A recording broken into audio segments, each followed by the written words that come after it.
était à Paris. Mhm. Et puis après, ça a été beaucoup plus espacé quand il est parti au château, pour des raisons familiales. Je dirais, pas si simple. Les deux familles, nous étions une première famille, il y avait une deuxième famille. Et donc, il venait souvent nous voir en cachette, hein, bien évidemment. Dès qu'il avait l'occasion, il appelait, il venait nous voir et tout. Oui, c'était quelqu'un de tout à fait normal. Quand j'étais petit, je n'avais pas conscience, en fait.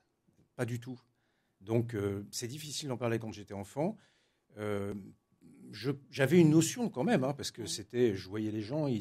Nous, on regardait pas vraiment la télé, hein, à cette époque et tout. Donc, on allait au cinéma, mais bon, je me suis rendu compte très vite quand on allait voir les films dès que ça sortait, que c'était lui à l'écran.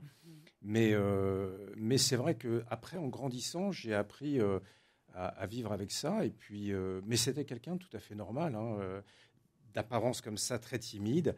Mais dès qu'il était plus à l'aise et tout, il était tout à fait...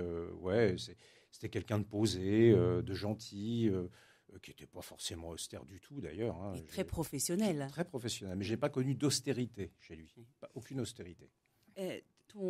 J'imagine qu'on a dû te poser la question, mais ton meilleur film, celui que tu pourrais te regarder en boucle pendant... Alors déjà, les films que j'ai préférés avec lui, c'est toujours des films de Gérard Houry, parce que j'ai toujours trouvé que Gérard Houry avait fait des films extrêmement bien écrits, très bien filmés, et qui s'adaptaient parfaitement à la personnalité de mon grand-père. C'est-à-dire que mon grand-père, j'ai toujours eu cette vision, pour moi, c'est l'acteur le plus américain des Français. Laurent de Funès, je vous donne rendez-vous le 9 mars à partir de 15h30 au Passage des Artistes pour une interview avec Jazzia.